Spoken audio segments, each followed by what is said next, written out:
Hello everyone, this is Gabriel with Casual Bricks. I know it's been a while since I posted a video, but with the holidays, weather, I was traveling for work, and I ain't gonna lie, just kind of lazy. I just haven't made time to do it.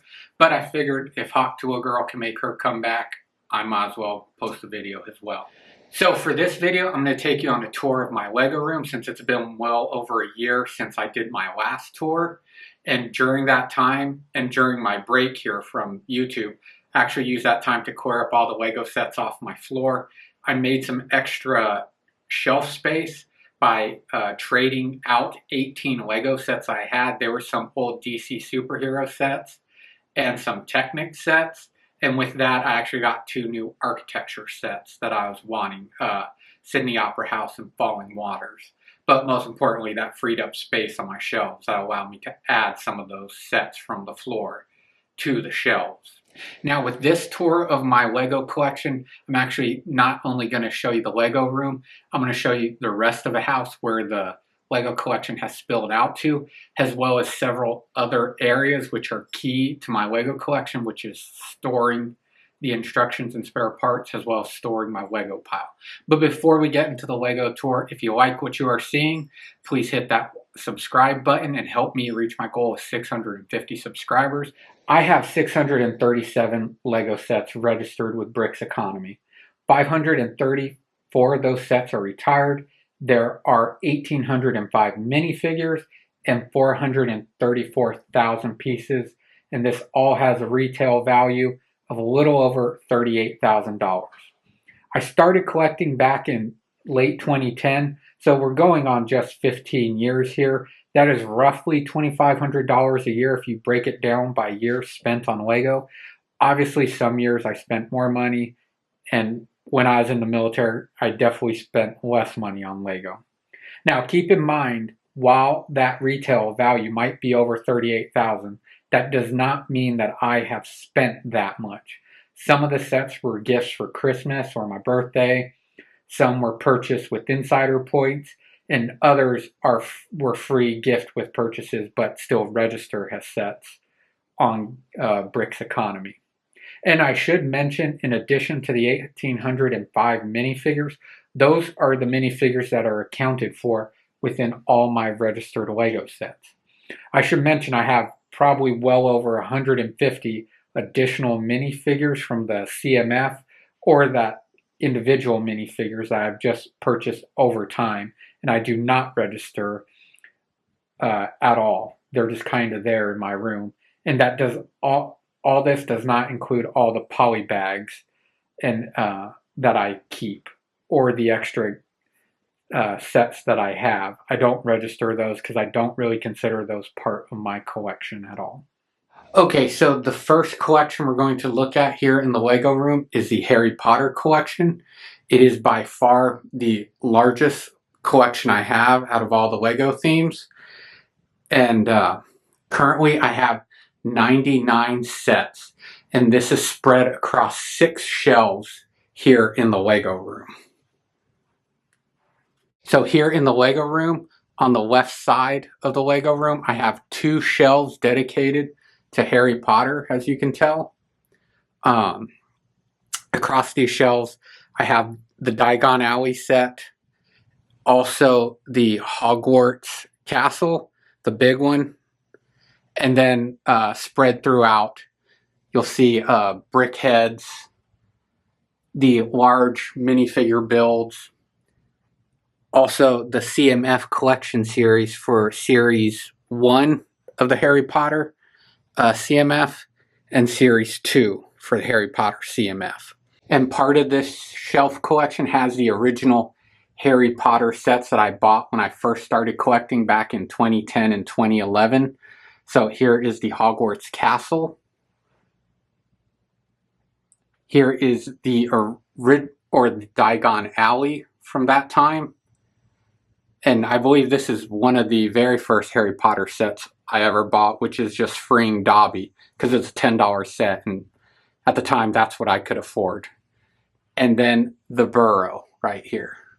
And as soon as you walk into the Lego room here, the shelves immediately to your left The top three are a continuation of my Harry Potter collection.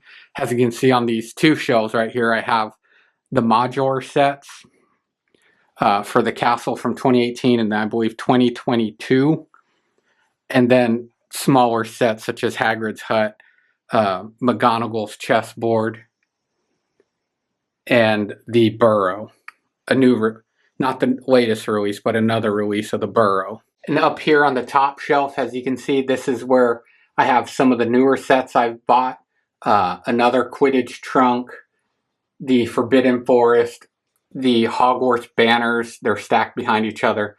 The modular sets that they're doing of Diagon Alley now.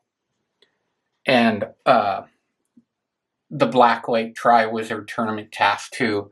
And the Ministry of Magic's back there. And finally, on the last shelf, which is you see as soon as you come in, here is the smallest and the sixth shelf of my Harry Potter collection. So you see I have the big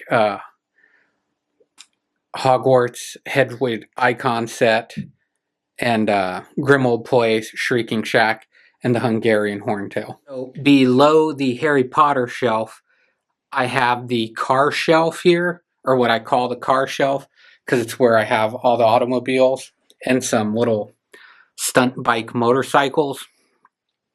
The far end here, I have the creator cars, the Camaro, the Aston Martin DB9, Ferrari F40, the Caterham, and a Technic Bugatti. The Ferrari F40 is one of my favorite builds. Glad I got it. It was 99 bucks when it came out. I bought it at the Denver Lego store, and I am really glad I got it. Like I said, just a fantastic build, one of my favorite. The rest of the shelf here is all Speed Champions. I have 53 Speed Champion sets to include the 5 poly bags. All in all, in the 53 Speed Champion sets, there are 63 cars total. I originally started buying the Speed Champions with these initial releases, I believe back in 2015, because at that time they were only $14.99. And at that point in my life, that was affordable Lego for me to buy $15 sets and treat myself. And now, as soon as you walk into the Lego room, the far wall that you first see, here on the top, this is the ideas, or a lot of idea sets. So you see there's the dinosaur fossils. This sailboat was a gift with purchase. The sailboat in a bottle, Sesame Street, Yellow Submarine, Winnie the Pooh, Tron, Flintstones, Lego Mech. Gift with purchase of Amelia Earhart's anniversary flight, Doctor Who, and then the Jane Goodall gift with purchase. So that's what's up here. You see I have the Disney Castle. I also have the Disney Castle up here, along with a bullet that I shot 25 meters out.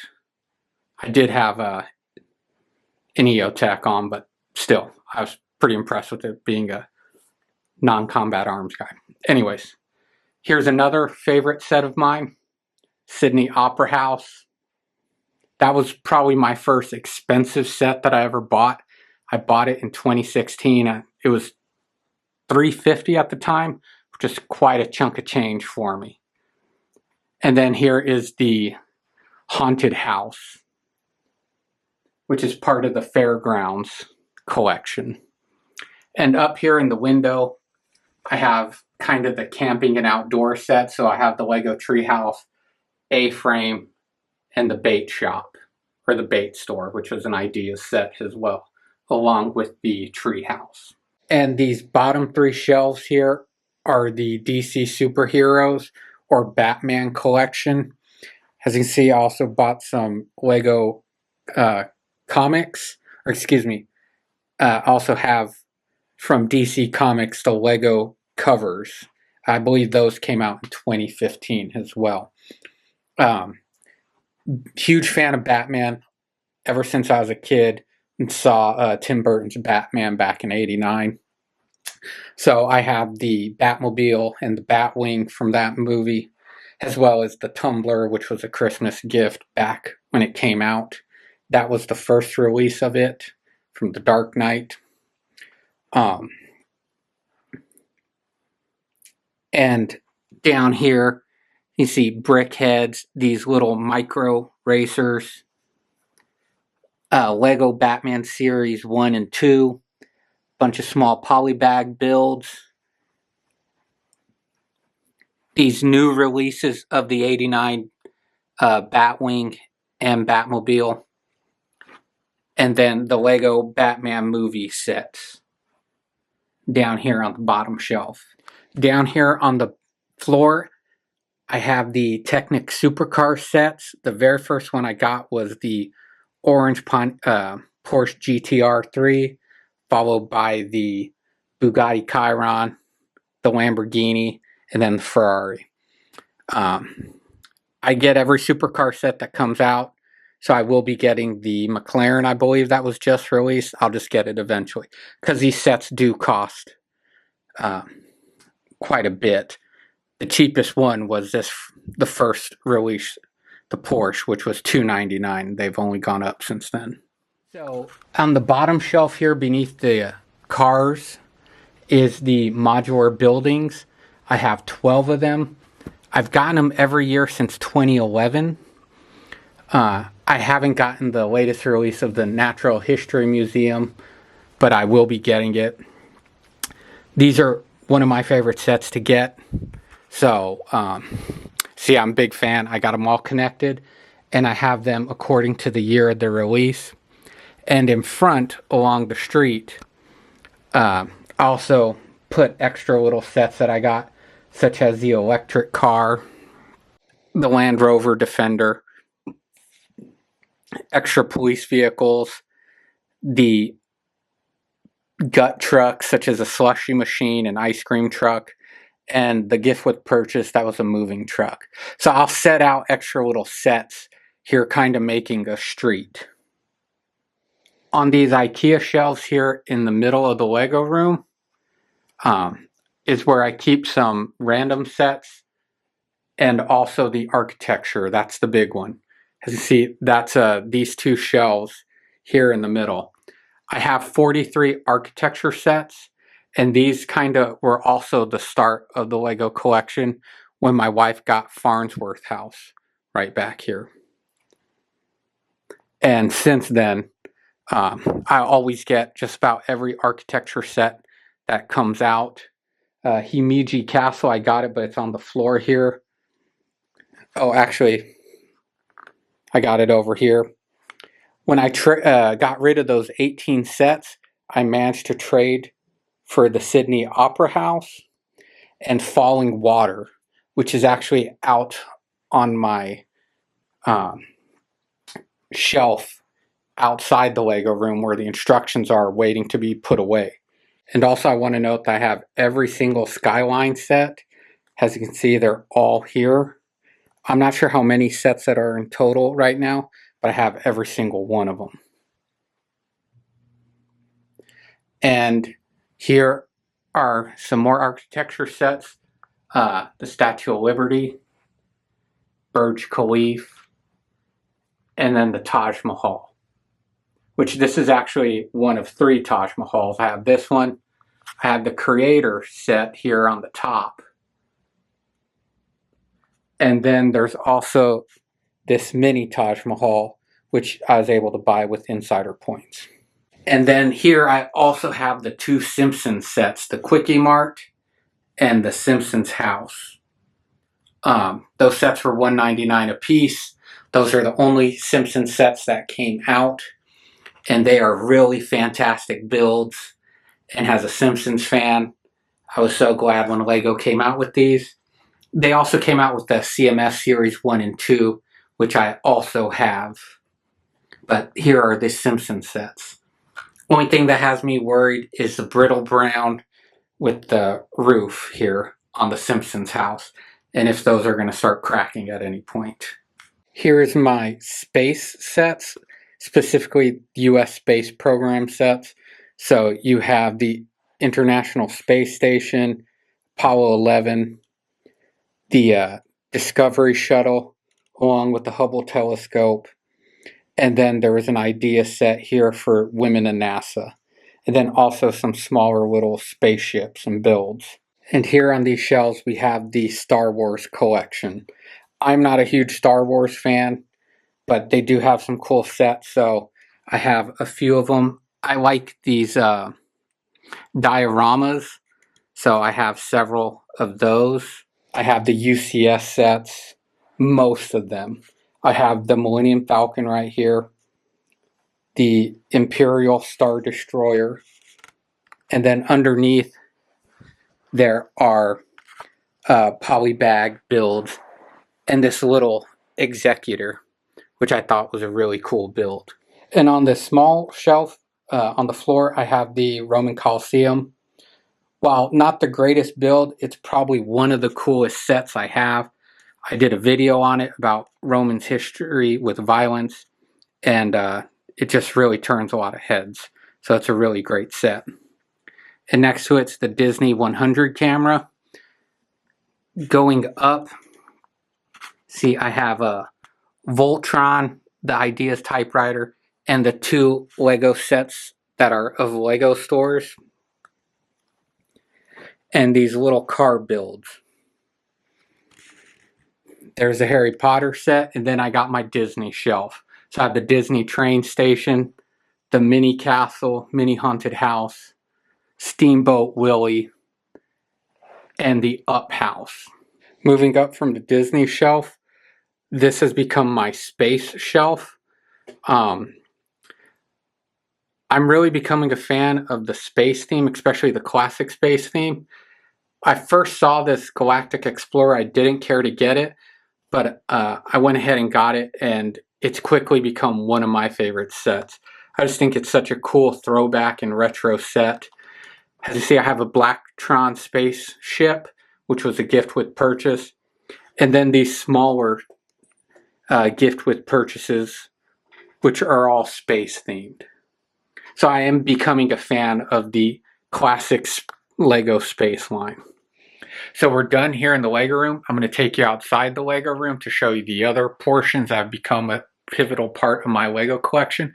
That is an armoire and a dresser where I store my Lego instructions and my other Lego sets that need to be built, or a Lego pile, as some people call it. So right outside the Lego room here is an armoire, which was given to me from my in-laws. And inside is where I keep my Lego pile, or the Lego sets that I currently need to build.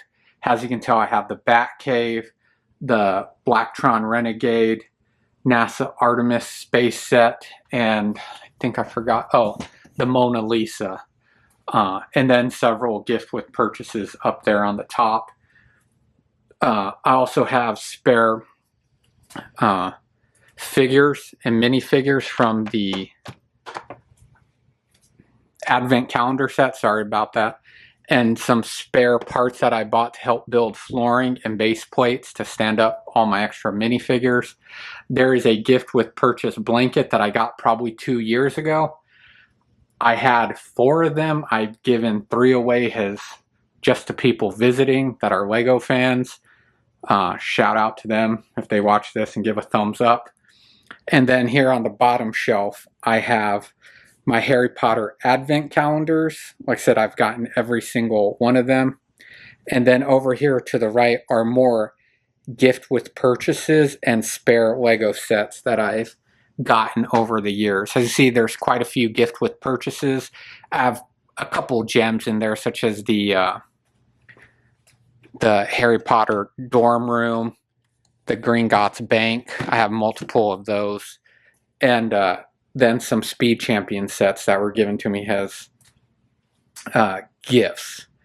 So this is where I keep all my Lego sets I haven't built, as well as the Advent calendar and spare sets that I used, and other gift with purchases which I have not built or have duplicates of. And then coming over here is the dresser, which I already did a video on this.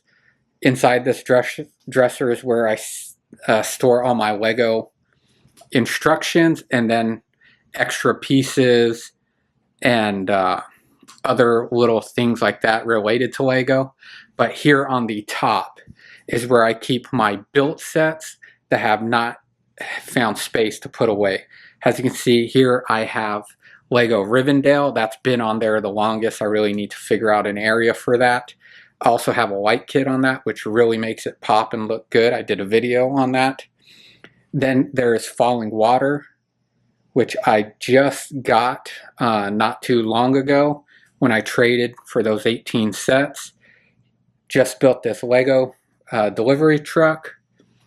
And then the Jaws set right in the back. And then here is the latest minifigure CMF Series 27. I got all those and they're all have it in display case, and I need to go ahead and put it in the back or in my Lego room. And here you'll notice where I keep my spare minifigures that I get for CMF. Coming out from the Lego room, leaving where the armoire and the dresser is, we're coming to the main living room area down here. You've seen this area multiple times. It's where I like to film some of my video intros and outros. And it's where the Lego sets have spilled out into the main area here on the shelves. So here on the right side of the shelves, I just have a few sets. As you see, I have the orchids, another botanical set down here, the succulents, the Everyone is Awesome set, and this little house set that my wife bought. It's a seasonal house. Don't know much about it, but she got it a long time ago. And then on the very top is the Lego art set for the Gryffindor crest up there. Moving to the other side, this is the side you're probably more familiar with. Starting at the top, I have another Lego art set for the Slytherin crest. There's my daughter's avatar sets because she wanted those for her birthday. Moving down, got Stranger Things, Friends, Sonic, Jurassic Park dioramas, art sets with Van Gogh, the Great Wave, and then also have part of the Harry Potter icon set for the Hogwarts Express. I got the train up on a table because I needed to move it off the floor. Big Bang Theory, Seinfeld, one of my favorite TV shows, and The Office. And then on the very bottom shelf here, I have the video game sets. So there's the Atari, the Nintendo, and then I have the Hocus Pocus house right here. I try to keep a theme with most of this, so that's why all the sets out here are movie, video games, or art. That way I could at least have some consistency in the look and the design for my Lego sets out here. And there's also two other sets I want to point out that are not Lego, but they use Lego parts, and they're made by a company called Brickmania, which specializes in military and more unique Lego sets. First minifigures from Brickmania that I want to show you are right here in front of the Great Wave. It's in this little display case. I have 3 Roman soldiers or legionnaires in the back. Those are all genuine Lego parts for the minifigures, and then custom made parts for the armor and the stickers that you use to make them look like Roman legionnaires. Here is a Prince minifigure, I believe one of the greatest artists or musicians ever. And then next to him are 2 other minifigures honoring Gary Gordon and Randy Shugart, or Master Sergeant Gary Gordon and Sergeant First Class Randy Shugart, Medal of Honor recipients from Black Hawk Down. Like I said, genuine Lego parts for the minifigures. They just have prints on them. And then obviously custom pieces for the weapons, because Lego is not going to make a scoped M14 or a suppressed AR-15 or M4. Not quite sure which model it is for those minifigures. But Love these minifigures, especially the two of Gordon and Shugart and Prince, and that's why I have them out here. So we're leaving downstairs and we're going to head upstairs to where there's some additional Lego sets. It tends to be the botanical sets, which are my wife's favorite. So we keep them up here in the house because they're pretty good to keep around, actually look very nice, and a lot of our guests are very impressed with them. So the first set you're going to see here is the wildflowers. We also have several other flower sets mixed in here. I can't name them all, but it's right here on this main vase behind the couch. And then also here underneath this stand is Birds of Paradise. That was one of the first botanical sets we have, and it's right there. And then also in here we have the T-Rex skull here in the case. I had it out in front of this T-Rex skull that we have up here, but my wife didn't like it there. She thought it looked a little redundant to have two T-Rex skulls. I thought it looked awesome. Naturally, she won that. Now, moving down the hallway in my house, we're coming to where I have the last of the Lego sets, and as you can see, they are botanical sets. The top one was a gift with purchase. I believe it's like spring flowers. Then I have the mini orchids, and I'm gonna get all these wrong, but they're all botanical sets here at the end of the hallway. So thanks for watching and joining me as I share my Lego collection with you and where it's displayed not only inside my Lego room, but throughout my house. Please be sure to like and subscribe, and I hope to see everyone next time.